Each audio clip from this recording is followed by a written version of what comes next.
Students, today we will finish our chapter first, Introduction of Accounting of class 11. In previous lectures, we have studied the meaning of accounting, process of accounting, features of accounting and accounting, bookkeeping and accountancy. Today we will discuss the topic users of accounting information. Accounting information के users कौन कौन से हैं, means accounting information को कौन use करता है. अब देखो बच्चे, यूजर्स क्या है? It refers to the persons who have a direct और indirect contact with the business. Users क्या है? यूजर्स वो पर्सन है जिनका बिजनेस के साथ या तो डायरेक्ट कॉन्टेक्ट है या इनडायरेक्ट कॉन्टेक्ट है. Right now there are two types of users, internal users and external users. Internal users जो इंटरनली लिंक्ड है बिजनेस से, मींस जिनका बिजनेस के साथ डायरेक्ट कांटेक्ट है या फिर जो मैनेजमेंट का पार्ट है. Internal users are those persons who have direct contact with the business. Internal users वो पर्सन है जिनका बिजनेस के साथ डायरेक्ट कॉन्टेक्ट है. For examples owners and management. अब देखो बच्चे, ओनर्स के लिए अकाउंटिंग इंफॉर्मेशन कैसे यूजफुल है? ओनर्स कौन होते हैं? जिन्होंने अपना पैसा इन्वेस्ट किया है बिजनेस में. तो ओनर्स क्या चाहेंगे? अपनी बिजनेस की प्रॉफिटेबिलिटी के बारे में जानना चाहेंगे, फाइनेंशियल पोजीशन के बारे में जानना चाहेंगे. और प्रॉफिटेबिलिटी का किससे पता चलेगा? अकाउंटिंग से, by preparing profit and loss account. And financial position का भी पता किससे चलेगा? अकाउंटिंग इंफॉर्मेशन से. So we can say that accounting information is very useful for owners. Now management. How accounting information is useful for management?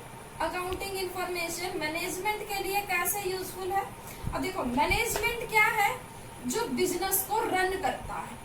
अब business को run करने के लिए उसे पता होना चाहिए कंपनी की प्रॉफिटेबिलिटी के बारे में, कंपनी की कैश फ्लो पोजीशन के बारे में एंड कंपनी की फाइनेंशियल पोजीशन के बारे में. और ये सारी इंफॉर्मेशन मैनेजमेंट को कहाँ से मिलेगी? अगर वो प्रॉपर रिकॉर्ड रखेगा, मींस अकाउंटिंग इंफॉर्मेशन से. Clear? So we discuss the internal users. There are two types of internal users, owners and management. Now we discuss the external users. बच्चों, अब external users क्या है? External users are the persons who have a contact in the business but not a part of management. External users क्या है?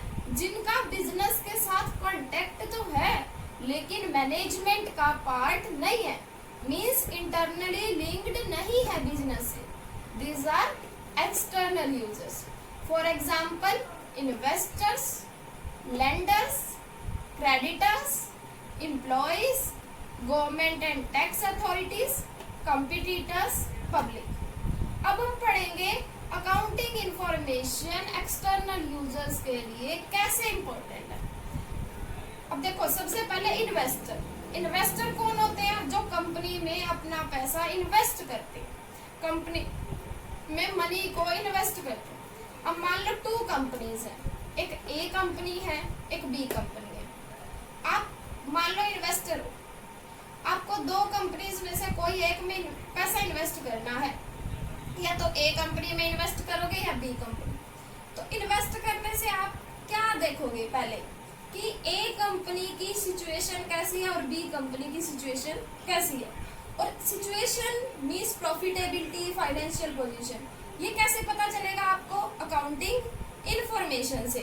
जो company आपको return ज्यादा देगी, मीन्स जिस कंपनी को ज्यादा प्रॉफिट हो रहा है वही कंपनी आपको ज्यादा रिटर्न दे पाएगी और आप उसी कंपनी में इन्वेस्ट करोगे.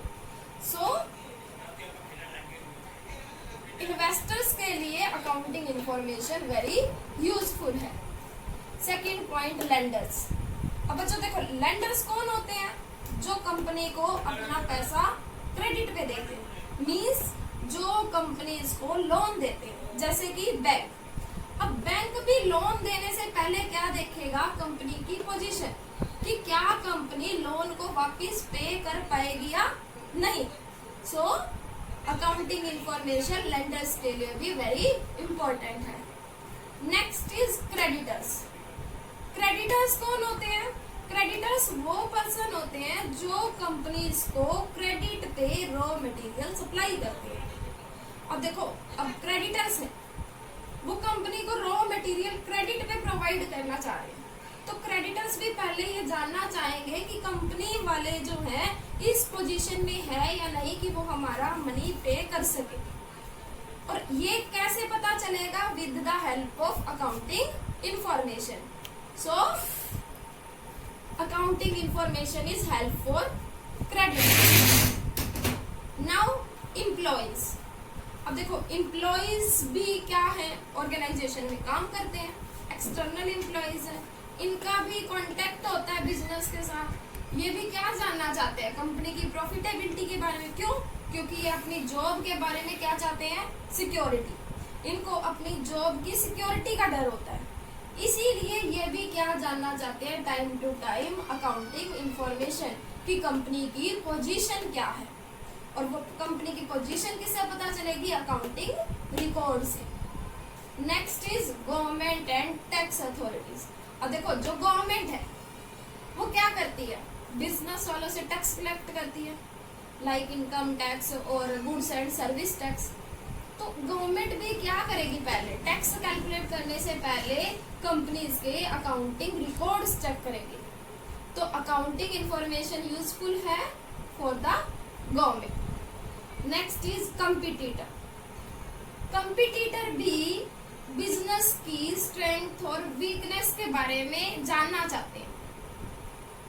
कंपटीटर्स जानना चाहते हैं कि जो दूसरी फर्म है जिसके साथ हम कंपैरिजन कर रहे हैं उसकी प्रॉफिटेबिलिटी सिचुएशन क्या है, फाइनेंशियल पोजीशन क्या है, और वो किसकी हेल्प से उनको पता चलेगा? अकाउंटिंग इंफॉर्मेशन की हेल्प से। Next is public. अब देखो, बिजनेस जो है पब्लिक को एम्प्लॉयमेंट प्रोवाइड कराती है, अमेनिटीज की फैसिलिटीज प्रोवाइड कराती है। तो पब्लिक को भी क्या इंटरेस्ट होता है कि अकाउंटिंग इंफॉर्मेशन को वो जाने। समझ आया? So there are two types of users, internal users and external users. Internal users कौन है? जिनका बिजनेस के साथ डायरेक्ट कांटेक्ट होता है। एंड एक्सटर्नल यूजर्स कौन से हैं? जिनका बिजनेस के साथ कांटेक्ट तो होता है लेकिन वो मैनेजमेंट का पार्ट नहीं है। इंटरनल यूजर्स में owners and management, external users में investors, lenders, creditors, employees, government and tax authorities, competitors, public.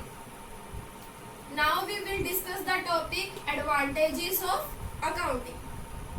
Accounting की क्या एडवांटेजेस हैं बिजनेस के लिए?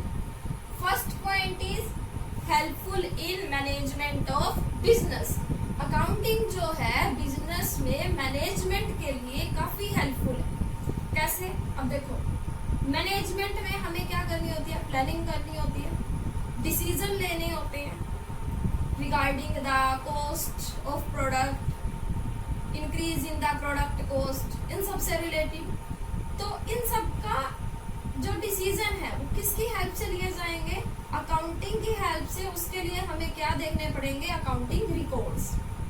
ठीक है? So accounting helpful in management of business. Second point is provides complete and systematic record. देखो, अब अकाउंटिंग बिजनेस में नंबर ऑफ ट्रांजेक्शंस होती हैं, डेली बेसिस पे भी बहुत सारी ट्रांजेक्शन। अब हर एक ट्रांजेक्शन को रिमेम्बर रखना, याद रखना किसी बिजनेस के मैन के लिए पॉसिबल नहीं। तो इसलिए वो क्या करता है? अकाउंटिंग करता है, रिकॉर्ड रखता है, जर्नल प्रिपेयर करता है जिसमें हर ट्रांजेक्शन को रिकॉर्ड किया जाता है। तो अकाउंटिंग क्या है? अकाउंटिंग हमें complete and systematic record provide करती है। मीन्स हमें कभी भी किसी भी इंफॉर्मेशन की जानकारी लेनी है तो हम अकाउंटिंग का यूज कर सकते हैं। Third point is information regarding profit and loss. अब अकाउंटिंग से हमें किस इंफॉर्मेशन के बारे में पता चलता है? बिजनेस ने क्या प्रॉफिट अर्न किया, क्या लॉस अर्न किया at the end of the period. एक पर्टिकुलर पीरियड के एंड पे बिजनेस को क्या प्रॉफिट हुआ, क्या लॉस हुआ, हर एक बिजनेस ये जानना चाहता है। उसके लिए बिजनेस क्या प्रिपेयर करते हैं, profit and loss account. With the help of profit and loss account we calculate the net profit and net loss. So accounting helps in knowing the profit and loss. Next is information regarding financial position. अब देखो businessman interested होते हैं financial position जानने में कि business की financial position कैसी है। अब अकाउंटिंग में हम प्रिपेयर करते हैं बैलेंस शीट, जो आप आगे नेक्स्ट चैप्टर में पढ़ोगे, आगे चैप्टर आएगा उसमें डिस्कस करेंगे बैलेंस शीट। अब फाइनेंशियल पोजीशन जो है हमें किससे पता चलेगी, बैलेंस शीट से। और बैलेंस शीट किसका पार्ट है, अकाउंटिंग का। So accounting provide information regarding financial position. Next is helpful in comparative study. Accounting is very helpful in comparative study. Accounting की हेल्प से हम क्या कर सकते हैं, कंपैरिजन कर सकते हैं। कंपैरिजन टू टाइप्स का कर सकते हैं, inter comparison and intra comparison. Means inter firm, intra firm. Inter firm का मींस है एक फर्म का दूसरी फर्म के साथ comparison, okay. And intra firm का मींस है एक ही फर्म का करंट ईयर के रिकॉर्ड से प्रीवियस ईयर के रिकॉर्ड के साथ कंपैरिजन। क्योंकि हर फर्म जानना चाहती है ईयर टू ईयर वो कितनी प्रोग्रेस कर रही है, तो क्या करती है, करंट ईयर की फिगर्स को प्रीवियस ईयर की फिगर्स के साथ क्या करती है, comparison. Next is evidence in legal matter. अब बिजनेस का कहीं पे भी कोई केस चल रहा होता है, कुछ भी है, तो अकाउंटिंग इंफॉर्मेशन जो है प्रूफ का काम करेगी। Accounting information provides evidence, evidence means proof. Next is helpful in prevention and detection of error and fraud. Accounting की हेल्प से हम एरर से बच सकते हैं, एरर का पता लगा सकते हैं कि कहाँ रिकॉर्ड करने में एरर हुई है, और फ्रॉड्स का भी इजीली डिटेक्ट कर सकते हैं, पता लगा सकते हैं। Next is helpful in raising loans. Accounting की हेल्प से लोन लेने में भी इजी हो जाता है, क्योंकि जब बैंक लोन देगा तो क्या करेगा, पहले हमारी अकाउंटिंग इंफॉर्मेशन चेक करेगा, हमारे प्रॉफिट एंड लॉस चेक करेगा, फाइनेंशियल पोजीशन चेक करेगा। सो अकाउंटिंग हेल्प्स इन रेजिंग लोन्स।